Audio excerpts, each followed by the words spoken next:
Hey guys, कैसे हो आप सभी। आशा करती हूँ सभी अच्छे होंगे, बढ़िया होंगे। स्वागत करती हूँ मैं आप सभी का अपने YouTube channel study with Deepa Saini में। आज की क्लास में गाइस हम करने जा रहे हैं अपनी क्लास 8 के एनसीईआरटी। और क्लास 8 के एनसीईआरटी में आज हमारा रहने वाला चैप्टर नंबर 5। और ये चैप्टर नंबर 5 का पार्ट 1 हम कर चुके हैं। ठीक है, उसमें आपको हाफ चैप्टर पूरा कंप्लीटली स्टडी किया गया कि उद्योग क्या होते हैं, विनिर्माण उद्योग क्या होते हैं, द्वितीय क्रियाकलाप क्या होते हैं, उद्योगों का वर्गीकरण कैसे होता है और उद्योगों को कौन कौन से फैक्टर प्रभावित करते हैं, और इसके साथ साथ क्लासिफिकेशन ऑफ इंडस्ट्री भी हम कर चुके हैं। ठीक है, तो ये सब कुछ हम पार्ट 1 में पढ़ चुके हैं। आज की क्लास हमारी रहेगी प्रमुख उद्योगों का वितरण, यानी उद्योग आपकी कहाँ पर और कैसे पूरे संसार में फैले हुए हैं। तो उसके बाद हम भारत की उद्योगों का बारे में पढ़ेंगे कि भारत में कौन कौन से उद्योग आते हैं। तो सबसे पहले अगर हम विश्व में बात करें तो विश्व के जो प्रमुख उद्योग होते हैं उसमें लोहा इस्पात उद्योग, सूती वस्त्र उद्योग, सूचना प्रौद्योगिकी उद्योग, ये सबसे मेनली उद्योग आते हैं। सबसे पहले लोहा इस्पात उद्योग और वस्त्र उद्योग, ये काफ़ी पुराने उद्योग हैं। ठीक है, जो आपकी आयरन स्टील जो इंडस्ट्रीज़ हैं, उसके अलावा टेक्सटाइल जो इंडस्ट्रीज़ हैं, ये काफ़ी पुरानी है। जबकि कम्युनिकेशन जो इंडस्ट्री है ये एक नया उभरता उद्योग है, एक न्यू इंडस्ट्री है जो तेज़ी से डेवलपमेंट कर रही है। वे देश जिसमें लोहा इस्पात उद्योग अवस्थित है जैसे जर्मनी, संयुक्त राज्य अमेरिका जिसे यूएसए भी कहते हैं, चीन, जापान, रूस, ये शामिल होते हैं। वस्त्र उद्योग इसमें भारत, हांगकांग, दक्षिणी कोरिया, जापान और ताइवान, इनमें केंद्रित है वस्त्र उद्योग यानी टेक्सटाइल इंडस्ट्री। और कम्युनिकेशन उद्योग या आपका इंफॉर्मेशन टेक्नोलॉजी, ये आपकी मध्यवर्ती कैलिफोर्निया की जो सिलिकॉन घाटी है और भारत के अंदर जो बेंगलुरु है, ये इसके सबसे इम्पोर्टेंट सेंटर हैं। ठीक है, तो आप समझ चुके हो कि विश्व के अंदर लोहा इस्पात उद्योग कहाँ पर है, वस्त्र उद्योग कहाँ पर है, सूचना प्रौद्योगिकी उद्योग कहाँ है वर्ल्ड के अंदर। अब हम एक एक उद्योग को पढ़ेंगे। सबसे पहले करेंगे हम लोहा इस्पात उद्योग। अन्य उद्योगों की तरह जो लोहा इस्पात उद्योग है इसमें भी बहुत से निवेश, प्रक्रम यानी प्रोसेस और निर्गत शामिल है। यह एक आपका ये कह सकते हो पोषक उद्योग है। ठीक है, इसके जो उत्पाद होते हैं ना वो अन्य उद्योगों के लिए कच्चे माल के रूप में यूज़ होते हैं। जैसे आयरन जो इंडस्ट्री होती है वो इस तरीके के इंस्ट्रूमेंट होती है, मान लो वो नट बोल्ट बना रही है तो नट बोल्ट अन्य मशीनों में यूज़ होंगे। तो इसमें जो चीज़ें बनाई जाती है ना लोहे की, वो अन्य उद्योगों के लिए कच्चे माल के रूप में यूज़ की जाती है। उद्योग के लिए निवेश में मजदूर चाहिए, पैसा चाहिए, स्थान होना चाहिए और अन्य अवसंरचना के साथ साथ लोहा होना चाहिए, कोयला, ठीक है, जो कि आग जला के लोहे को पिघलाया जाता है, चूना पत्थर, ये सब कुछ कच्चे माल के रूप में यूज़ किया जाते हैं आयरन स्टील कंपनी के अंदर। लोहा अयस्क से इस्पात बनाने के प्रोसेस में कई चरण होते हैं। कच्चे माल को पहले क्या किया जाता है, भट्टी में डाला जाता है, फिर वो पिघल जाता है यानी प्रगलित हो जाता है। इसके बाद इसे परिशोधित किया जाता है यानी इसको साफ किया जाता है, और फिर जो उत्पाद हमें प्राप्त होता है उसे कहते हैं इस्पात, जो अन्य उद्योगों में कच्चे माल के रूप में यूज किया जाता है। इस्पात कड़ा होता है, जो इस्पात होता है वो कड़ा होता है, इसे आसानी से काटा भी जा सकता है और शेप भी दी जा सकती है, और इसे तार भी बनाए जाते हैं, लोहे के तार आप सबने देखे होंगे। और इसके अलावा कई अन्य धातुएं भी प्राप्त होती है जैसे एल्यूमिनियम, निकिल, तांबा जैसी अन्य धातुओं को भी थोड़ी थोड़ी मात्रा में इस्पात में मिलाकर अन्य मिश्र धातुएं भी बनाई जाती हैं। मिश्र धातु बनाने के बाद इस्पात को सामान्यतः कठोरता, दृढ़ता और जंग प्रतिरोधक क्षमता प्रदान करती हैं। जैसे आपका एल्यूमिनियम है, तांबा है, ठीक है, इस तरीके की चीज़ें लोहे में मिलाकर उसको थोड़ा जंग से बचाया जा सकता है ताकि जंग ना लगे लोहे को। इस्पात प्राय आधुनिक उद्योगों का मेरुदंड कहलाता है। ये एग्जाम में क्वेश्चन आता है, आधुनिक उद्योगों का मेरुदंड किस खनिज को कहते हैं, तो लोहा इस्पात को ही कहते हैं। लगभग जितनी भी वस्तुएं होती हैं जो हम यूज़ करते हैं उनमें या तो वो लोहे से बनी होंगी या इस्पात से बनी होती हैं, और इन धातुओं से जितने भी औजार बनते हैं या जितनी भी मशीनें हैं वो सब बने होते हैं। जैसे आपकी पोत है, रेलगाड़ी है, ट्रक लगा लो, ऑटो लगा लो, ये जितनी भी चीज़ें इस्पात से बने होते हैं। यहाँ तक कि जो सेफ्टी पिन है, सुई है जिनका यूज़ आप करते हो वो भी इस्पात से बनी होती हैं। तेल के कुएं हैं, ये भी इस्पात से बनी मशीनों से ही वेदित किए जाते हैं। यानी इन तेल के कुओं को कैसे खोदा जाता है? मशीनों के द्वारा, जो कि इस्पात से ही बने होते हैं। इस्पात की पाइपलाइन से ही तेल परिवाहित किया जाता है। और खनिजों का खनन भी इस्पात के उपकरणों से ही होता है। जो भी खनिज होते हैं, खनिजों को निकालना होता है तो वो इस्पात के उपकरणों से ही किया जाता है। कृषि के यंत्र हैं, वो भी प्राय इस्पात से ही बने होते हैं। विशाल भवनों का जो ढांचा है वो भी इस्पात, देखो अब कितनी सारी चीज़ें हैं, जो बड़े बड़े घर बनाए जाते हैं, बिल्डिंग बनाई जाती हैं, उनका जो बेस लेवल है वो भी, उसमें भी इस्पात का यूज़ किया जाता है। 1800 ईस्वी के पूर्व इस्पात उद्योग वहाँ स्थित थे जहाँ कच्चा माल, विद्युत आपूर्ति, बहता जल ये आसानी से उपलब्ध थे। ठीक है, यानी वहीं पर ये उद्योग लगाए जाते थे जहाँ पर हम उसे कच्चा माल मिल जाएगा, बिजली मिलती हो और पानी की समस्या ना हो। बाद में उद्योगों के लिए आदर्श स्थिति कोयले क्षेत्र के निकट मानी गई, नहरों के और रेलवों के निकट थी। ठीक है, परिवहन के लिए रेलवे का यूज़, पानी के लिए नहरों का यूज़ और कोयले का यूज़ किया जाने लगा। 1950 के बाद लोहा इस्पात उद्योग समुद्र पतनों के निकट सपाट भूमि के यानी समतल भूमि के विशाल एरियाज में लगाने शुरू किए गए। ऐसा इसलिए हुआ क्योंकि जो इस्पात निर्माण था ना, उसका कार्य इस समय तक बहुत ज़्यादा डेवलपमेंट हो चुका था, विशाल हो चुका था। अब लोहा विदेशों को पहले लोहा विदेशों से आयात करना पड़ता था, अब ये समस्या खत्म हो गई थी। भारत में लोहा इस्पात उद्योग कच्चे माल, सस्ते श्रमिक, परिवहन और बाजार का लाभ लेते हुए विकसित हुए। भारत में बहुत सारे उद्योग विकसित हुए। उससे पहले आप ये प्रोसेस देख सकते हो। ठीक है, यहाँ पर 8 टन कोयला, 4 टन आयशक, 1 टन चूना पत्थर, तब 1 टन इस्पात तैयार होता है, इतनी सारी सामग्री से। तो सबसे ज़्यादा लोहा यूज़ होता है, इसलिए कोयला यूज़ होता है। तो इसीलिए कोयले के निकट एक बार कच्चे माल था ना कोयला, तो इसके निकट उद्योग स्थापित होने लग गए थे। और ये एक भट्टी का चित्र है कि भट्टी में कैसे लोहा आयशक से आपका इस्पात बनाया जाता है और अन्य वस्तुओं का निर्माण किया जाता है। ये 1850 से 1950 तक की अवस्थिति है, किस तरीके से लोहा इस्पात तैयार किया जाता था। ये 1800 से पहले की स्थिति है कि किस तरीके से तैयार होता था। और अब ये 1950 से अब तक की सबसे बढ़िया स्थिति है कि किस प्रकार से देश विदेशों से लोहे का जो आयात निर्यात भी ईजिली किया जा रहा है। तो भाई भारत के अंदर अगर हम देखें तो भारत में बहुत सारे इस्पात उद्योग केंद्र हैं। आप सबने भारत में पढ़े भी होंगे। तो भारत में जैसे भिलाई है, दुर्गापुर है, बर्नपुर है, जमशेदपुर, राउरकेला, बोकारो, ये एक ही प्रदेश में स्थित है जो कि 4 राज्यों में फैले हैं। और ये 4 राज्य भारत के पश्चिम बंगाल में, झारखंड, उड़ीसा और छत्तीसगढ़ है। ठीक है, और इन चारों राज्य के ऊपर भारत का एक छोटा नागपुर पठार है जिसे भारत का रूर भी कहते हैं।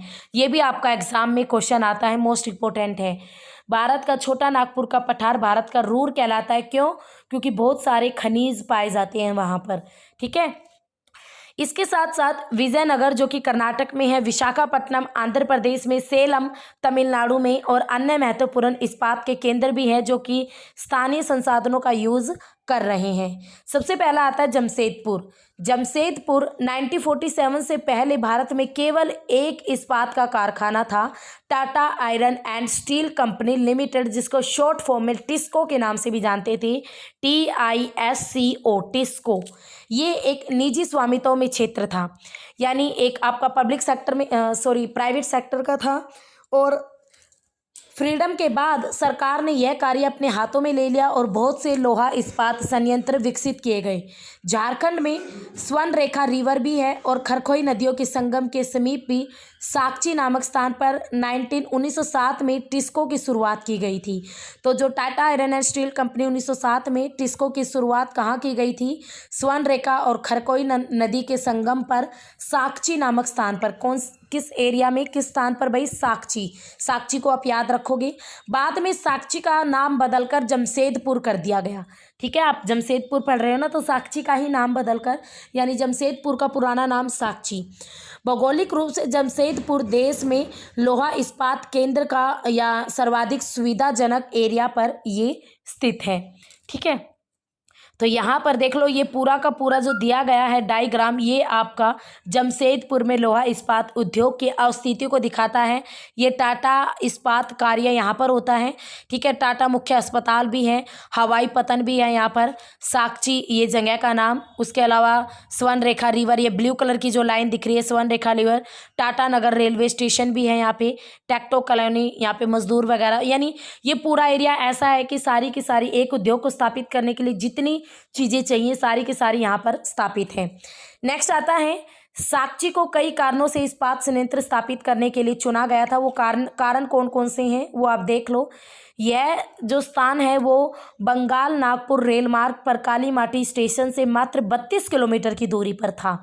यह स्थान लोहा आवश्यक कोयला और मैग्नीज निक्षेपों के साथ साथ कोलकाता के निकट भी था, ठीक है। ये जो टाटा ये जो एरिया है, ठीक है। और इसके साथ साथ यहाँ विशाल बाजार भी था जहाँ पर तैयार उत्पादों को बेचा जा सकता था। टिस्को को झरिया कोयला क्षेत्रों से कोयला और उड़ीसा और छत्तीसगढ़ से कोयला आवश्यक चूना पत्थर डोलोमाइट और मैग्नीज प्राप्त होता था।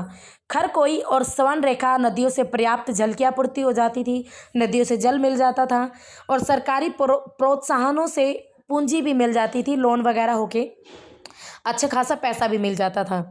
जमशेदपुर में टिस्को की स्थापना के बाद, ठीक है, तो जमशेदपुर में टिस्को की स्थापना के बाद कई अन्य औद्योगिक संयंत्र भी स्थापित किए गए। इसमें रसायन, इंजनों के पुर्जे, कृषि उपकरण, मशीनें, टीन की चादरें, केबल और तार का भी उत्पादन किया जाता है। भारत में लोहा इस्पात उद्योग के विकास से त्वरित जो औद्योगिक विकास है वो आरंभ हुआ और भारतीय जो उद्योग है वो लगभग भाई इस तरीके से फैलते चले गए और इस्पात संयंत्रों के साथ साथ छोटे लेवल पर भी लोहे इस्पात मिल भी सम्मिलित होने लगी, यानी छोटे लेवल की मिलें भी लगने लगी जिसमें द्वितीयक उत्पादक, रोलिंग मिल और सहायक उद्योग भी शामिल होने लगे। नेक्स्ट आता है जमशेदपुर, जो कि भारत में था वो तो आपने पढ़ लिया। सेकंड आता है पीट्सबर्ग, ये आपका पड़ता है भाई यूएसए में, यानी संयुक्त राज्य अमेरिका का एक महत्वपूर्ण इस्पात नगर है ये पीट्सबर्ग के जो इस्पात उद्योग को जो लोकल जितनी भी सुविधाएं मिलती हैं वो वहाँ उस एरिया से ही मिल जाती हैं। कच्चा माल जैसे कोयला ये भी पीट्सबर्ग से ही उपलब्ध हो जाता है। इसके साथ साथ लोहा आवश्यक मिनेसोटा की लोहे की खानों से प्राप्त होता है जो पीट्सबर्ग से लगभग 1500 किलोमीटर दूर है। इन खानों और पीट्सबर्ग के बीच नौ परिवहन का सर्वोत्तम मार्ग भी है, यानी नाव परिवहन यानी पानी के द्वारा परिवहन भी किया जाता है। ग्रेट लेक्स है यहाँ पर, ठीक है।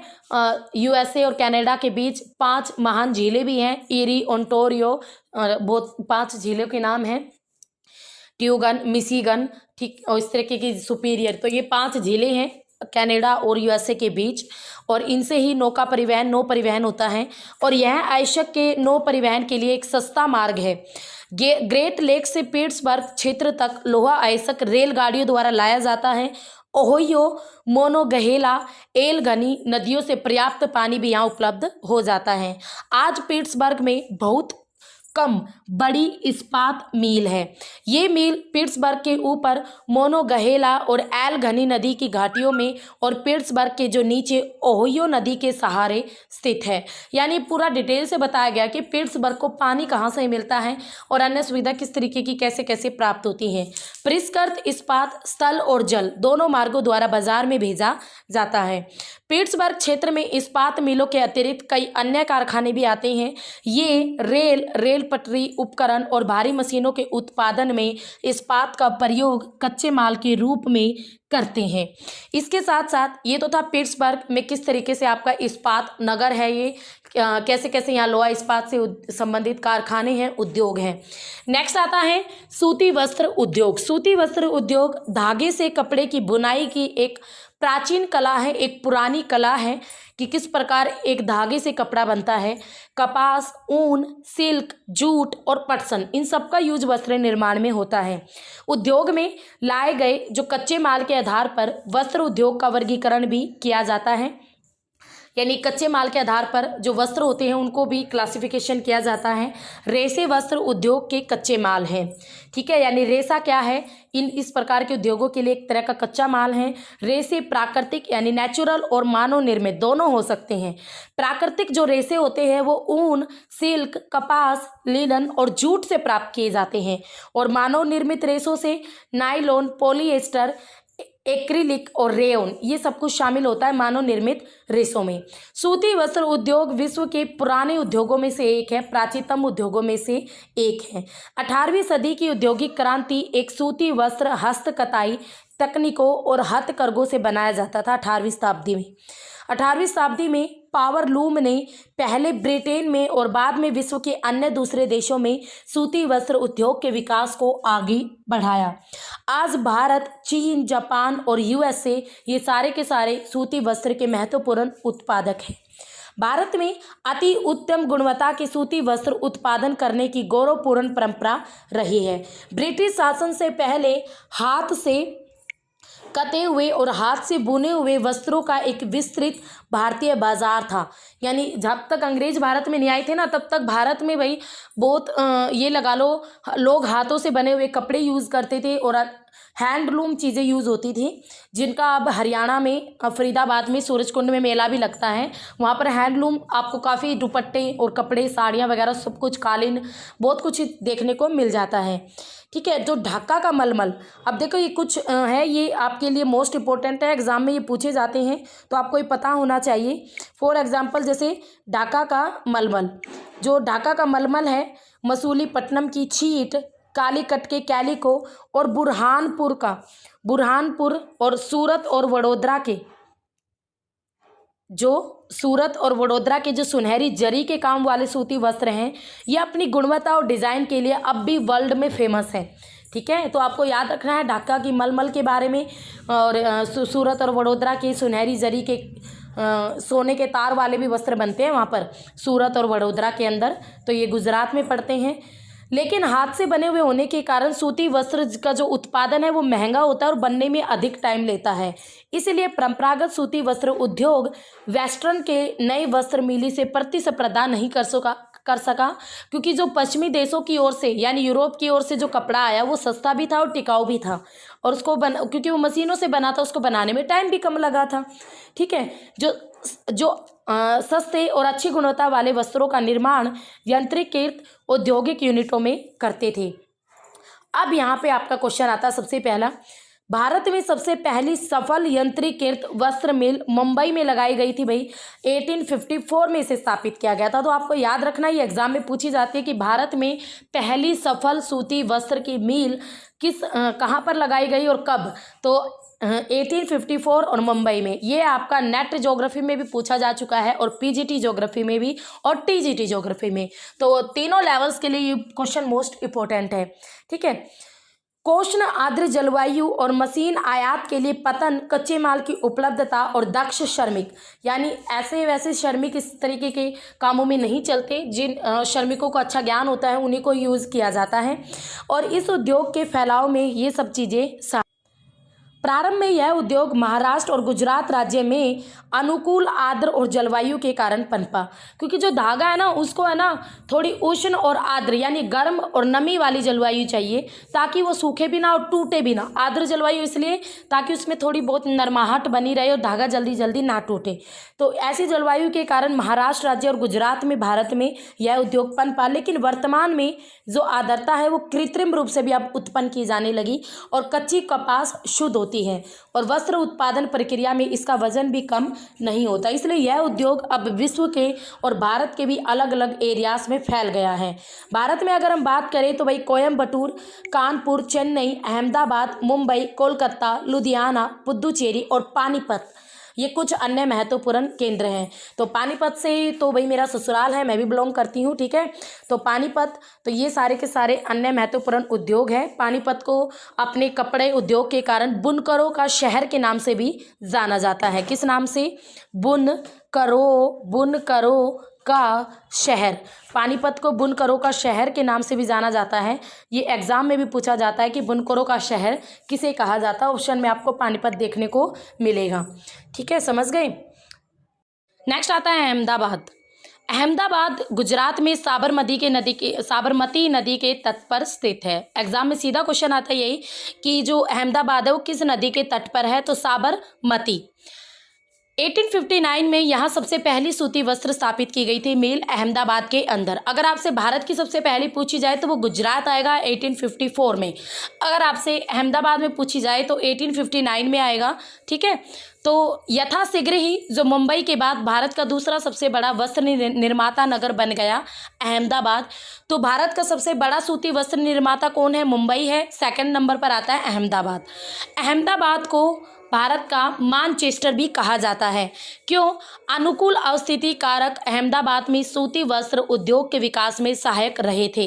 अहमदाबाद कपास उत्पन्न करने वाले क्षेत्र के बहुत अधिक निकट स्थित है। जहां पर कपास उगाया जाता है उन एरियाज के काफ़ी निकट स्थित है अहमदाबाद, और इसी वजह से यहाँ पर काफ़ी मात्रा में सूती वस्त्र उद्योग विकसित हुए, क्योंकि कच्चा माल आसानी से मिल जाता है। और इसके साथ साथ भाई क्लाइमेट भी यहाँ की अच्छी थी, उष्ण और आर्द्र, जो कि धागे के लिए बेस्ट मानी जाती हैं। और एरिया भी समतल था और भूमि भी आसानी से उपलब्ध हो गई थी, जो कि उद्योग को स्थापित करने के लिए चाहिए। गुजरात और महाराष्ट्र राज्य की घनी आबादी इस उद्योग को कुशल और अर्धकुशल श्रमिक उपलब्ध कराते हैं। सुविकसित सड़कें और यानी सड़कों की अच्छी कंडीशन और रेल मार्गों का जो जाल है वो सूती वस्त्र को देश के विभिन्न भागों में आसानी से पहुंचाने में मदद करता है। इस तरह से इसकी बाजार तक जो पहुंच है ना वो बिल्कुल सरल हो गई, और नज़दीक में जो मुंबई तो इस तरह इसकी बाजार तक जो पहुंच हो गई ना वो सरल हो गई, क्योंकि सड़क परिवहन अच्छा है, रेल मार्ग अच्छी तरह से विकसित है इस तरीके से, और नज़दीक में मुंबई पत्तन भी है, और इसे मशीनों का आयात करने और सूती वस्त्र के निर्यात की सुविधा भी अच्छी तरीके से उपलब्ध हो जाती हैं। तो इन्हीं सभी तरीकों की वजह से या इन्हीं सभी सुविधाओं की वजह से जो अहमदाबाद है उसमें भी सूती वस्त्र उद्योग काफ़ी अच्छी तरीके से विकसित हुआ। परंतु हाल ही के वर्षों में अहमदाबाद की सूती जो मिलें हैं उनकी कुछ समस्याएं हैं। बहुत सी जो वस्त्र मिल अब बंद हो चुके हैं। देश में नए वस्त्र केंद्रों का डेवलपमेंट हो चुका है। अहमदाबाद की मिलों में मशीनी प्रौद्योगिकीकरण का नवीनीकरण न होना इसका एक प्रमुख कारण है। आज भी अहमदाबाद में पुरानी ही मशीनों का यूज़ किया जा रहा है और इस वजह से ये सारी दिक्कतें हो रही हैं। इसके बाद नेक्स्ट आता है ओसाका। ओसाका जापान का एक महत्वपूर्ण वस्त्र निर्माण केंद्र है जहां पर वस्त्रों का बनाया जाता है। जापान का मानचेस्टर के नाम से भी जाना जाता है ओसाका। ओसाका में सूती वस्त्र उद्योग का विकास कई भौगोलिक कारणों से हुआ है। जियोग्राफिकल फैक्टर्स की वजह से यहाँ विकसित हुआ है। ओसाका के चारों ओर विस्तृत मैदान है जो कि सूती वस्त्र मील के लिए आसानी से भूमि की उपलब्धता सुनिश्चित करता है। उसके साथ साथ को-उष्ण आर्द्र जलवायु है जो कि कताई और बुनाई के लिए, आपको याद रखना है, सूती वस्त्र उद्योग के लिए उष्ण और आर्द्र जलवायु चाहिए, और इस प्रकार की जलवायु जापान के ओसाका शहर में देखने को मिलती है जो कि यहाँ की उद्योगों के लिए, वस्त्र निर्माण उद्योगों के लिए बेस्ट है। योडो नदी मिलों के लिए पर्याप्त पानी उपलब्ध कराती है। मजदूर भी आसानी से उपलब्ध है यहाँ पर, और इसके साथ साथ सी पोर्ट यानी बंदरगाहों की भी जो अवस्थिति कच्चे माल को आयात करने और वस्त्रों के निर्यात की भी सुविधा उपलब्ध कराती है। ओसाका का जो वस्त्र उद्योग है वो आयातित कच्चे मालों के ऊपर निर्भर है, यानी कच्चा माल इसे बाहर से मंगवाना पड़ता है। कपास मिस्र से, भारत से, चीन और यूएसए से ये लोग खरीदते हैं। ठीक है, जापान के लोग मिस्र, भारत, चीन और यूएसए से, और जो तैयार माल है उनको बेच देते हैं। उच्च गुणवत्ता और कम मूल्य की वजह से उसका ये बाजार अच्छा बाजार है और देश का यह एक महत्वपूर्ण उद्योग भी है। हाल ही में ओसाका के सूती वस्त्र उद्योग जो है उसका स्थान अन्य उद्योग जैसे लोहा इस्पात, मशीनरी, जहाजरानी, ऑटोमोबाइल, विद्युत उपकरण और सीमेंट जैसे उद्योग लेते जा रहे हैं। तो यहाँ पर आपका ये चैप्टर कंप्लीट होता है। चैप्टर जो कि क्लास 8 के एनसीईआरटी का चैप्टर नंबर 5 उद्योग, और हमने 2 पार्ट्स में इसको कवरअप किया है। तो जो स्टूडेंट पार्ट 1 नहीं देख रहे हैं तो पहले पार्ट 1 देखकर तभी आप समझोगे कि किस तरीके से उद्योग विकसित होते हैं, उनको कौन से फैक्टर प्रभावित करते हैं और किस तरीके से सारी चीज़ें होती हैं। और इसके साथ साथ पार्ट 2 भी ज़रूर देखना, क्योंकि इंपॉर्टेंट जो क्वेश्चंस हैं वो सारे के सारे आपके पार्ट 2 से कवर हो रहे हैं जो कि एग्ज़ाम में पूछे जाते हैं। तो both parts are most important, तो दोनों पार्ट्स को प्लीज़ देखना। तो फिर मिलेंगे, तब तक आप इस वीडियो को अच्छी तरीके से कवर अप कर लेना। और इसके साथ साथ अब आपका पीजीटी और नेट लेवल का पेड कोर्स अवेलेबल है। जो स्टूडेंट पेड कोर्स लेना चाहते हैं ज्योग्राफी का, तो वो अचीवर्स एकेडमी ऐप ज्वाइन करें। तो फिर मिलेंगे, तब तक के लिए have a nice day. Okay, bye bye.